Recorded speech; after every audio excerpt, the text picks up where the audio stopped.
बच्चे हो या बड़े, शिनचैन कार्टून सभी को पसंद आता है। शिनचैन की शैतानियों का हम सभी आनंद उठाते हैं, लेकिन आज शिनचैन आपको हंसाने नहीं बल्कि रुलाने आया है। जितना आप शिनचैन को टीवी पर देखकर हंसते हैं, अगर आपको शिनचैन की असल कहानी के बारे में पता चलेगा तो आपकी आंखों से आंसू नहीं थमेंगे। जी हाँ दोस्तों, शिनचैन की असल कहानी काफी दर्दनाक है। शिनचैन की मौत बचपन में ही हो गई थी। जी हाँ, आपने सही सुना। शिनचैन की इस दर्द भरी कहानी को एक एपिसोड में दिखाने के लिए तैयार भी किया गया, लेकिन उस एपिसोड को कभी भी प्रसारित नहीं किया गया। ये कार्टून कैरेक्टर असल जिंदगी के कैरेक्टर पर आधारित है, जिसकी मौत हो चुकी। जिस शिनचैन को हम कार्टून के रूप में देखते हैं, उसे बनाने वाली भी उसकी असली माँ ही है। आज हम आपको जो कहानी बताने जा रहे हैं, यह सुनने के बाद आप शायद इस कार्टून को उसी भाव से फिर कभी नहीं देख पाएंगे, क्योंकि शिनचैन की कहानी टीवी पर जितनी मजेदार है, रियल में वो उतनी ही दर्दनाक है। यह घटना आज से लगभग 50 साल पुरानी 1970 के दशक की है। जापान के एक छोटे से शहर में एक परिवार रहता था। इस परिवार में पति, पत्नी और 2 बच्चे थे। परिवार के मुखिया का नाम हिरोशी और उसकी पत्नी का नाम मिसाई था। हिरोशी और मिसाई के बेटे का नाम शिनचैन और बेटी का नाम हिमावारी था। उनके साथ उनका एक प्यारा डॉगी भी था, जिसका नाम था शीरो।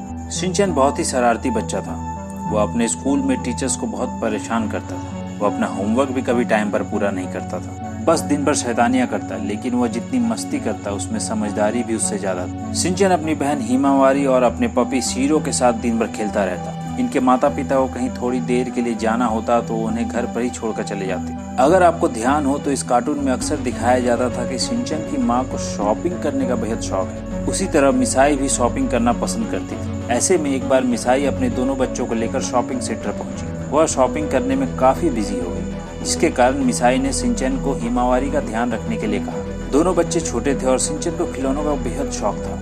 ऐसे में दोनों शॉपिंग सेंटर के अंदर टॉय सेक्शन में चले गए। शिनचैन खिलौने देखने में व्यस्त हो गया और कुछ समय बाद जब शिनचैन को उसकी बहन का ध्यान आया तो वो उसे टॉय सेक्शन में नहीं मिली। हिमावारी स्टोर से बाहर निकल चुकी थी और सड़क पार कर रही थी। सड़क पर तेज चलती हुई गाड़ियों का जमावड़ा लगा था। शिनचैन ने जब देखा कि हिमावारी अकेले सड़क पार कर रही है तो वह उसे बचाने के लिए दौड़ा और इतने में ही सामने से एक तेज रफ्तार गाड़ी आई और दोनों का एक्सीडेंट हो गया। इस कार एक्सीडेंट की वजह से दोनों भाई बहन की मौत हो गई। इस घटना के बाद शिनचैन की मां मिसाई बेहद दुखी रहने लगी और वो डिप्रेशन में चली गई। इस दौरान मिसाई अपने बच्चों की तस्वीर बनाती रहती और उनसे जुड़ी यादों को एक डायरी में लिखती रहती। इस तरह कई साल बीतने के बाद एक दिन इस घटना के बारे में जापान के एक फेमस कार्टूनिस्ट योशितो उसूई को पता चला। योशितो को इस घटना से बहुत ज्यादा लगाव महसूस हुआ।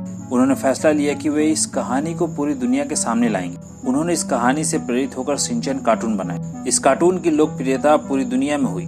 बच्चों के बीच तो इसकी दीवानगी देखते ही बनती है। लेकिन इस कहानी का आखिरी भाग इन्होंने कभी पब्लिश ही नहीं किया। उनका मानना है कि कहानी के आखिरी भाग को देखकर बच्चों पर असर पड़ेगा और उन्हें उसे देखकर दुख पहुंचेगा। इसी वजह से इस कार्टून के आखिरी भाग को कहीं भी नहीं दिखाया गया।